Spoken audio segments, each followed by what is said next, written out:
Bonjour Renaud. Bonjour Alix. Bon matin.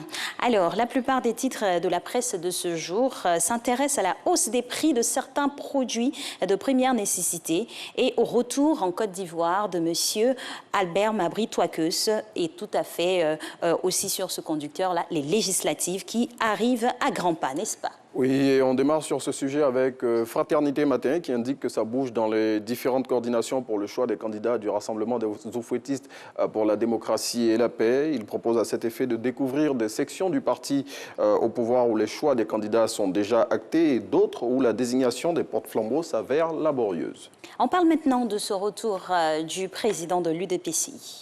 Oui, le nouveau réveil révèle qu'après avoir passé 2 mois en exil hors du pays, le ministre Albert Mabry Touakeus est de retour à Abidjan. Le leader politique a rendu visite ce week-end à Henri Konan Bédié et selon le journal proche du PDCI, le président de l'UDPCI a profité de cette rencontre pour annoncer la participation de son parti aux législatives de mars 2006. Justement, on referme ce chapitre relatif aux législatives avec l'Inter qui nous apprend que tous les partis de l'opposition ne regardent pas forcément dans la même direction. Oui, selon le confrère, à 2 mois des législatives, l'opposition se fracture. À en croire l'Inter, le PDCI et le FPI sont d'accord pour participer à ces échéances électorales, tandis que de son côté, le parti Groupement et Peuple Solidaire de Soro Guillaume refuse d'y aller. Et pour tenter de trouver un point d'accord, le quotidien qui va au-delà de l'info révèle ce qui va se passer aujourd'hui. Le Patriote nous présente ici la feuille de route que s'est fixée le Premier ministre pour ce début d'année. Action gouvernementale 2021, les 5 défis majeurs d'Ahmed Bakayoko. C'est avec ce titre que le confrère dévoile les chantiers auxquels le chef du gouvernement veut s'attaquer en priorité cette année.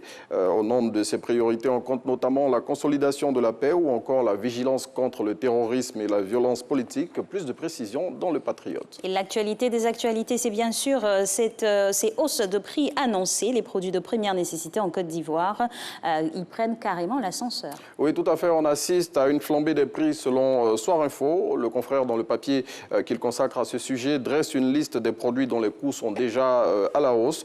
De l'huile au riz en passant par le lait infantile et les produits céréaliers pour bébés. Soir Info indique que 2021, qui devait se présenter comme une oasis pour les populations ivoiriennes après tous les coups durs de 2020, ne commence pas sous de bons auspices. Et il n'y a pas que les produits de première nécessité. La téléphonie également plafonnée à 100%.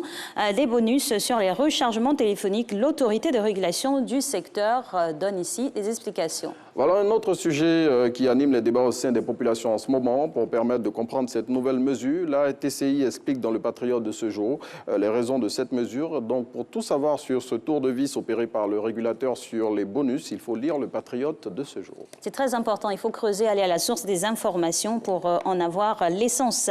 Alors on passe maintenant à un mot on va dire, de défense. Le Jour Plus apporte des précisions sur la vague d'arrestations opérée récemment au sein des forces républicaines de Côte d'Ivoire. Oui, et selon le confrère, c'est un coup d'État qui a été déjoué récemment par les autorités ivoiriennes. Le Jour Plus révèle comment les assaillants ont été pris la main dans le sac et aussi que des hauts gradés de l'armée, de la police et de la gendarmerie sont impliqués dans cette tentative de putsch. Le quotidien révèle l'identité de ces officiers supérieurs dont une dizaine a déjà été transférée à la maison d'arrêt et de correction d'Abidjan. Et un mot de finance, décidément, l'argent commence à se faire rare. On s'intéresse à la bourse avec la BRVM qui a clôturé en baisse le vendredi dernier. Oui, le marché régional a refermé la semaine passée en repli, réalisant ainsi une semaine de cotation sans hausse.